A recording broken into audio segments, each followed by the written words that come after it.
ഞാൻ A M. Jafar Khan, Kerala NGO association സംസ്ഥാന president. ഇന്ന് കേരളത്തിലെ സർക്കാർ ജീവനക്കാർ ഈ ഗവൺമെൻറ്റിൻ്റെ പിടിപ്പുകേട് കൊണ്ടും കെടുകാര്യസ്ഥത കൊണ്ടും അതിലുപരി ഗവൺമെൻറ് ആസൂത്രിതമായി നടത്തുന്ന കൊള്ളയുടെ ഭാഗമായി കേരളത്തിലെ സർക്കാർ ജീവനക്കാർക്ക് കോടികളുടെ നഷ്ടം സംഭവിച്ചിരിക്കുന്ന ഒരു കാലഘട്ടമാണ്. കഴിഞ്ഞ 10 വർഷമായി 2 ടേണായി കേരളം ഭരിക്കുന്ന പിണറായി സർക്കാർ വളരെ ആസൂത്രിതമായി കേരളത്തിലെ സർക്കാർ ജീവനക്കാരുടെ മാസ ശമ്പളത്തിൽ, അവരുടെ വരുമാനത്തിൽ കൃത്യമായ കുറവ് വരുത്തിക്കൊണ്ടു പോകുന്ന ഒരു സമീപനമാണ് ഈ ഗവൺമെൻറ് സ്വീകരിക്കുന്നത്. അതിലൊന്നാമത് ക്ഷാമബദ്ധയാണ്. കേന്ദ്രത്തിൽ ലഭിക്കുന്ന ക്ഷാമബദ്ധയാണ് സംസ്ഥാന സർക്കാർ ജീവനക്കാർക്കും അനുവദിച്ചു വന്നത്. അത് 1975 NGO അസോസിയേഷനും NGO യൂണിയനും ചേർന്നുള്ള 7 ദിവസം നീണ്ടുനിന്ന ഒരു സമരത്തിൻ്റെ ഭാഗമായിട്ടാണ് അച്യുത മേനോൻ ഗവൺമെൻറ് കൃത്യമായി അനുവദിച്ചതാണ് 1975 മുതൽ കേന്ദ്ര നിരക്കിലുള്ള DA. ആ DA സംസ്ഥാനത്ത് 50 കൊല്ലമായി സംസ്ഥാന സർക്കാർ ജീവനക്കാർക്ക് നൽകി വരുന്നു. ആ DA അനുവദിക്കുന്ന സമയത്ത് പല കാലഘട്ടങ്ങളിലും അല്പം വൈകാറുണ്ട്. അങ്ങനെ വൈകിയാൽ ആ കാലഘട്ടത്തിൽ മുൻകാല പ്രാബല്യം നിശ്ചയിച്ച് അതിൻ്റെ അരിയർ കേരളത്തിലെ സർക്കാർ ജീവനക്കാർക്ക് ലഭിക്കുമായിരുന്നു. ഇപ്പോൾ ഈ ഗവൺമെൻറ് 2021 മുതൽ കേന്ദ്ര പ്രാബല്യത്തിൽ DA തരാതെ 5 ഉത്തരവുകളാണ് ഇറക്കിയിരിക്കുന്നത്. 5 ഉത്തരവുകളിലായി 5 ഗഡു DA മുൻകാല പ്രാബല്യം തരാതെ നിഷേധിക്കുകയാണുണ്ടായത്. ആദ്യം 39 മാസം, പിന്നീട് ഒരു 39 മാസം, പിന്നീട് ഒരു 39 മാസം, അത് കഴിഞ്ഞ് 37 മാസം, അത് കഴിഞ്ഞ് 33 മാസം. ആകെ 187 മാസം സംസ്ഥാനത്ത് സർക്കാർ ജീവനക്കാർക്കും, എന്നാൽ ഇതോടൊപ്പം DAയ്ക്കൊപ്പം DR പെൻഷൻകാർക്ക് അനുവദിക്കുന്നു. അവർക്ക് 190 മാസം DA നിഷേധിച്ചു. ഈ 187 മാസത്തെ DA നിഷേധത്തിലൂടെ കേരളത്തിലെ സർക്കാർ ജീവനക്കാർക്ക് നഷ്ടപ്പെട്ടിരിക്കുന്നത്, കേരളത്തിലെ സർക്കാർ ജീവനക്കാരിൽ നിന്നും പിടിച്ചെടുത്തിരിക്കുന്നത് 17,700 കോടി രൂപയാണ്. 18,000 കോടി രൂപയോളം ഇത് കട്ടെടുക്കുകയാണ്. ഇവിടെയാണ് നമ്മൾ ഒരു ലീഗലൈസ്ഡ് ലൂട്ട് എന്ന് പറയുന്നത്, അല്ലെങ്കിൽ ഓർഗനൈസ്ഡ് ലൂട്ട് എന്ന് പറയുന്നത്. ഇത് നിയമപരമായി ഒരു പരിരക്ഷ ഉണ്ടാക്കിക്കൊണ്ട് കേരളത്തിലെ സർക്കാർ ജീവനക്കാരുടെ ശമ്പളത്തിൻ്റെ ഭാഗമായുള്ള DA പിടിച്ചെടുക്കുന്നു. അതോടൊപ്പം തന്നെ ഇപ്പോൾ 6 ഗഡു DA കുടിശ്ശിക 15% ഇപ്പോഴുണ്ട്. ഈ 6 ഗഡു ചില സമയത്ത് 22% വന്നിട്ടുണ്ട്, ചില സമയം 20% വന്നിട്ടുണ്ട്. കഴിഞ്ഞ 5 കൊല്ലമായി നിരന്തരം എന്ന് നോക്കിയാലും ശരാശരി 6 ഗഡു DA കുടിശ്ശികയുണ്ട്, കൊടുക്കാതിരിക്കുന്നു.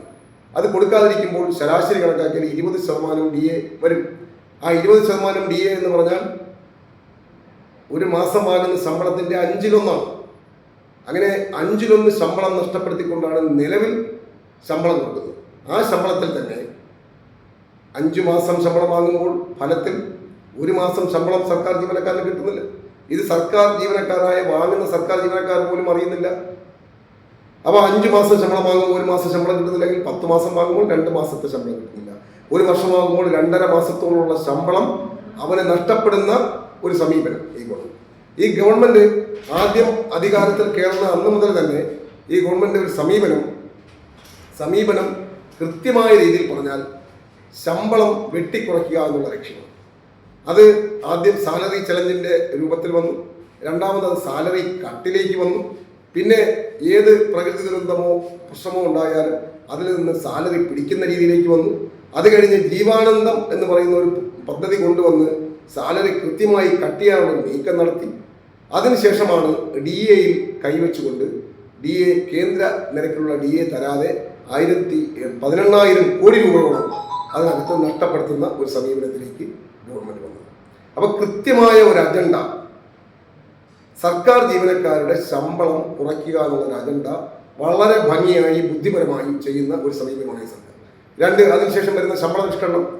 ശമ്പള പരിഷ്കരണം വ്യക്തമായി പറഞ്ഞാൽ 11ാം ശമ്പള പരിഷ്കരണമല്ലായിരുന്നു.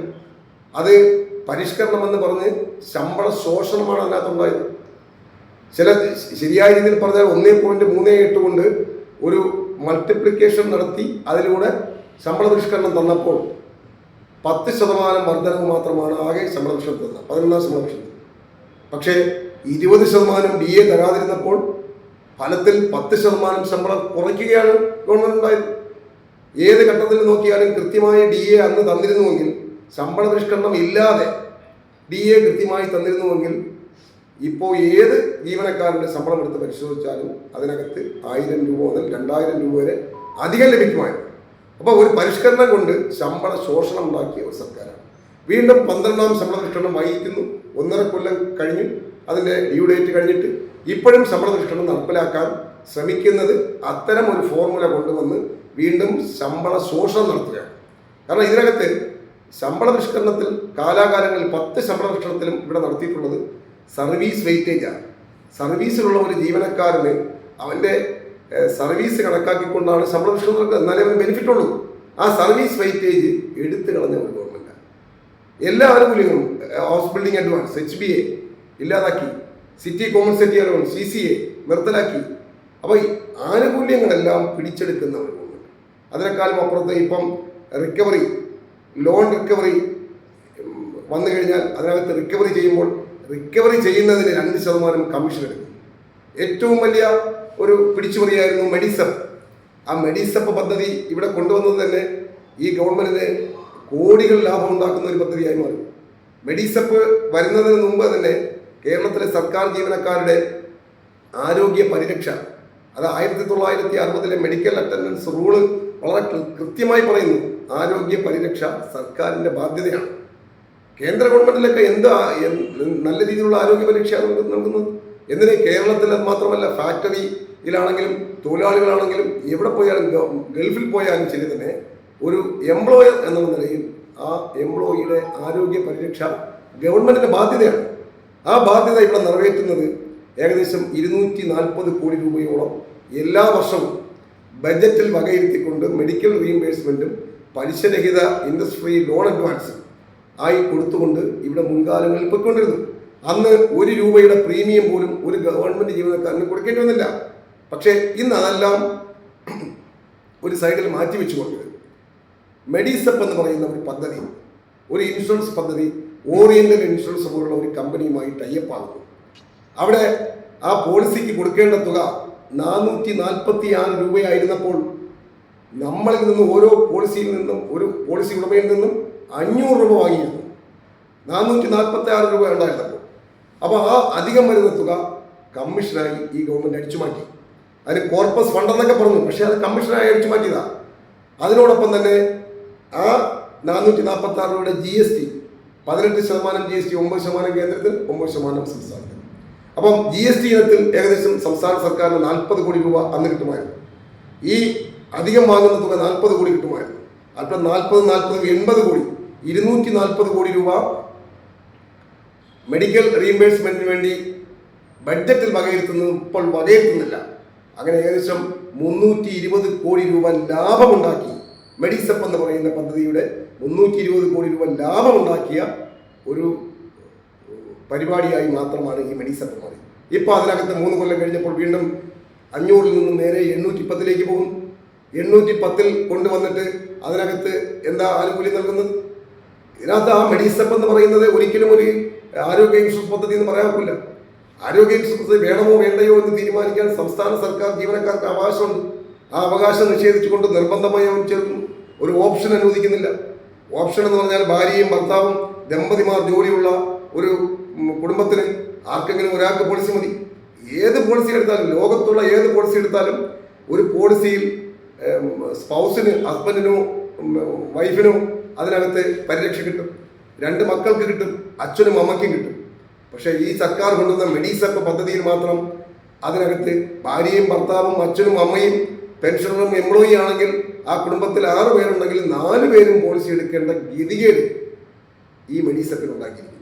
അത് മാത്രമല്ല, മെഡിസപ്പ് ഓറിയന്റൽ ഇൻഷുറൻസ് കമ്പനിയുമായി ബന്ധപ്പെട്ട് ഈ ഗവൺമെന്റ് ചെയ്യുമ്പോൾ ഏകദേശം 12 ലക്ഷം പോളിസി 12 ലക്ഷം പോളിസിയാണ് ഒരൊറ്റ എഗ്രിമെന്റിലൂടെ ഓറിയന്റൽ ഇൻഷുറൻസ് കമ്പനി കൊടുക്കുന്നത്. ആ 12 ലക്ഷം പോളിസി ഒരു ഇൻഷുറൻസ് കമ്പനിക്ക് കൊടുക്കുമ്പോൾ അതിനകത്ത് ഉണ്ടാകുന്ന സാമ്പത്തികമായ ഇടപാട്, അതിനകത്തുണ്ടാകുന്ന കമ്മീഷൻ, അല്ലെങ്കിൽ അതിനകത്തുണ്ടാകുന്ന അഴിമതിയെക്കുറിച്ച് ഞങ്ങൾക്ക് സംശയമുണ്ട്. അതിനുവേണ്ടിയാണ് ഈ ഗവൺമെന്റ് ഇത് ചെയ്യുന്നത്. അല്ലാതെ ഇവിടുത്തെ സർക്കാർ ജീവനക്കാരെ ആരോഗ്യരക്ഷ അല്ലെങ്കിൽ ആരോഗ്യ പരിരക്ഷയ്ക്ക് വേണ്ടിയല്ല. എവിടെയാണ് ഇത് ബന്ധപ്പെടാൻ കഴിയുന്നത്? ഈ ചികിത്സയുമായി ബന്ധപ്പെട്ട ഒരാൾക്ക് പോലും ക്യാഷ്ലെസ് ആയിട്ട് ഇതിന്റെ ട്രീറ്റ്മെന്റ് കിട്ടിയിട്ടില്ല. ഹോസ്പിറ്റൽ എംപാനൽ ചെയ്ത ഹോസ്പിറ്റലിന്റെ എണ്ണം വളരെ കുറവാണ്. ഒരു ഹോസ്പിറ്റലിൽ ഒരു ചികിത്സ മാത്രം നടത്തുന്നു, മറ്റ് ചികിത്സകളിലേക്ക് വേണ്ടി മറ്റ് ഹോസ്പിറ്റലുകളെ സമീപിക്കേണ്ടി വരുന്നു. ഇങ്ങനെ ഇത്തരത്തിൽ വളരെ വികലമായി സാമ്പത്തിക ലാഭം സർക്കാരിന് മാത്രം ഉണ്ടാക്കുന്ന രീതിയിലുള്ള ഒരു പദ്ധതിയാണ് മെഡിസൺ. അങ്ങനെ നീണ്ടുപോകുന്ന ആ വിഷയം. അതുപോലെ തന്നെയാണ് ലീവ് സറണ്ടർ ആനുകൂല്യം. അതിനകത്ത് ഏകദേശം 25,000 കോടി രൂപയാണ് ലീവ് സറണ്ടർ ആനുകൂല്യം 6 കൊല്ലമായി നിഷേധിക്കുന്നതിലൂടെ ഈ സർക്കാർ പിടിച്ചുവെക്കുന്നു. അതിനു മുമ്പ് 11ാം ശമ്പള പരിഷ്കരണം. ആ ശമ്പള പരിഷ്കരണത്തിൽ അരിയർ തുക 2019 മുതൽ 2021 മാർച്ച് വരെ ലഭിക്കേണ്ട അരിയർ തുക, ആ അരിയർ തുക ഇന്ന് വരെ കേരളത്തിലെ ഒരു സർക്കാർ ജീവനക്കാരനും കിട്ടിയിട്ടില്ല. 2 ഗഡു PF ലയിപ്പിച്ചിട്ടുണ്ട്. അതും ഇപ്പോഴും അന്യമാണ്, നമുക്ക് കിട്ടുന്നില്ല. അത് 5400 കോടി രൂപ വരും. ആ എമൗണ്ട് 5400 കോടി രൂപ വരും. ആ തുക ഈ സർക്കാർ പിടിച്ചു വച്ചിരിക്കുന്നു. ഇതെല്ലാം കൂടെ കൂട്ടിയാൽ ഏകദേശം 70,000 കോടി രൂപയ്ക്ക് മുകളിൽ കേരളത്തിലെ സർക്കാർ ജീവനക്കാർക്ക് ലഭിക്കേണ്ട ശമ്പളം കഴിഞ്ഞ 5-6 കൊല്ലമായി ഈ ഗവൺമെന്റ് തടഞ്ഞു വെച്ചുകൊണ്ടാണ് അടുത്ത ഒരു ശമ്പള പരിഷ്കരണം നടത്താതെയോ കൃത്യമായ ഒരു ക്ഷാമബദ്ധ പ്രഖ്യാപനം ഇല്ലാതെയോ മുന്നോട്ട് പോകുന്നത്, ജീവനക്കാരെ പറ്റിക്കുന്നത്. ഇതിനെതിരെയുള്ള ശക്തമായ ക്യാമ്പയിൻ അത് കേരളത്തിലെ സർക്കാർ ജീവനക്കാർക്ക് പോലും പലർക്കും ബോധ്യമല്ല. കാരണം ഇത് ഒരു മൻമോഹൻ സിംഗ് പണ്ട് പറഞ്ഞതുപോലെ ഇത് organised loot and legalised plunder തന്നെയാണ്. അത് പലർക്കും പലപ്പോഴും ബോധ്യപ്പെടാതെ നിൽക്കുന്നു. ഇത് കേരളത്തിലെ സർക്കാർ ജീവനക്കാരെ ബോധ്യപ്പെടുത്തുക എന്നുള്ള വലിയൊരു ലക്ഷ്യവുമായി കേരള NGO അസോസിയേഷൻ ഇത്തരം വിഷയങ്ങൾ എടുത്തുകൊണ്ട് പഞ്ചദിന സത്യാഗ്രഹം ഉൾപ്പെടെ, രാപ്പകൽ സമരം ഉൾപ്പെടെ, ലോങ് മാർച്ച് ഉൾപ്പെടെയുള്ള സമര പരിപാടികളും ജാഥയും ക്യാമ്പയിനുമായി മുന്നോട്ട് പോയി ഇത് ജീവനക്കാരെ ഒപ്പം കൂട്ടി ഈ ഗവൺമെൻറ്റിൻ്റെ കൊള്ളയ്ക്കെതിരെയുള്ള ശക്തമായ ഒരു പ്രതിഷേധത്തിൻ്റെ അലയൊലികൾ മുഴുവൻ ജീവനക്കാരിലും എത്തിക്കാനുള്ള വലിയ ദൗത്യമാണ് കേരള NGO അസോസിയേഷൻ ഏറ്റെടുത്തിരിക്കുന്നത്. അതനുസരിച്ച് മുന്നോട്ട് പോവുക തന്നെ ചെയ്യും. Okay, thank you.